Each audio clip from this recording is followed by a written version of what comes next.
अगर आपको लगता है कि आपका जीवन बहुत बुरा है, ये दुखद तनाव से भरा हुआ है, तो ये कहानी आपको जरूर समझनी चाहिए। इस कहानी के अंत तक आप ये समझ जाएंगे कि गलती कहाँ पर हो रही है और कैसे हो रही है। दोस्तों, कहानी को शुरू करने से पहले आपसे हाथ जोड़कर विनती करता हूँ कि आप चैनल को सब्सक्राइब कर दीजिए, क्योंकि आपके लिए यह बहुत आसान है, लेकिन इससे मेरी बहुत मदद होती है। आइए कहानी को शुरू करते हैं। एक फकीर बहुत दिनों तक एक राजा के साथ था। राजा को उससे प्रेम हो गया था। इतना प्रेम हो गया था कि राजा उस फकीर को अपनी ही तरह हर सुख सुविधा दिलाता था। दोनों हमेशा साथ साथ रहते थे, साथ साथ उठते बैठते थे। एक दिन दोनों शिकार पर निकल गए और रास्ता भटक गए। उनके साथ न तो कोई सैनिक था और न ही कोई और व्यक्ति, बस 3 चीजें ही थे। राजा फकीर और उसका घोड़ा रास्ता खोजते खोजते सुबह से शाम हो गई, लेकिन उन्हें महल वापस लौटने का रास्ता नहीं मिला। दिन भर के थके हारे थे, इसलिए भूख भी लगने लगी थी। फिर उन्हें अचानक एक बहुत बड़ा वृक्ष नजर आया, जिस पर केवल एक फल लगा था। राजा तुरंत पेड़ पर चढ़ा और फल तोड़कर नीचे ले आया। राजा का मन तो कर रहा था कि पूरा फल खा लूं, लेकिन वह उस फकीर से प्रेम ही इतना करता था कि वह कुछ भी खाने से पहले उस फकीर को खिलाता था। पहले वह फकीर फल लेने से मना करता है, लेकिन राजा के बार बार आग्रह करने पर वह अपना हिस्सा ले लेता है। अपना पूरा हिस्सा खाने के बाद वह फकीर उस राजा से कहता है, अद्भुत, क्या स्वादिष्ट फल है। इतना स्वादिष्ट फल तो मैंने अपने पूरे जीवन में कभी नहीं खाया। कृपया एक फांक रोड़ दे। वह राजा उस फकीर से प्रेम करता था, इसलिए वह अपने हिस्से में से एक फांक और उस फकीर को दे देता है। वह फकीर उस फांक को खाकर कहता है, अद्भुत, बहुत स्वादिष्ट है, कृपया कर एक और दे। उस फकीर की बात सुन राजा को थोड़ी तो मालूम पड़ती है, क्योंकि फल एक था और भूखे दोनों थे।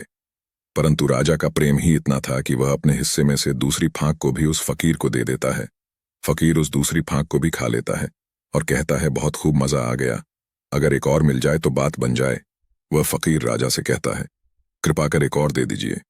राजा उस फकीर से कहता है, यह तो गलत है, मैं भी भूखा हूं, कम से कम एक तो खाने दो। वह फकीर राजा के हाथ से उस आखिरी फल को भी छीन लेता है। राजा उस फकीर से कहता है, जाओ, अब बात सीमा के पार जा रही है। मैं तुमसे इतना प्रेम करता हूं और तुम मुझसे जरा भी प्रेम नहीं करते। क्या तुम्हें मेरी भूख नजर नहीं आती? राजा ने वापस उस फकीर के हाथों से उस आखिरी पांच को छीन लिया और अपने मुंह में रखा। जैसे ही राजा ने उस फांक को मुंह में रखा, उसने उसे तुरंत रोक दिया, क्योंकि वह कड़वी जहर थी। राजा ने उस फकीर से पूछा, तुम पागल हो? इतना कड़वा फल तुमने कैसे खा लिया? तुमने मुझसे शिकायत क्यों नहीं किया?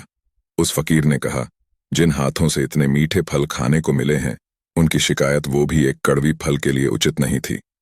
वह राजा हमारी जिंदगी है और वह फकीर इस जिंदगी में हमें हजारों खुशियां दी हैं, लेकिन हमारा ध्यान केवल दुखों पर टिका होता है।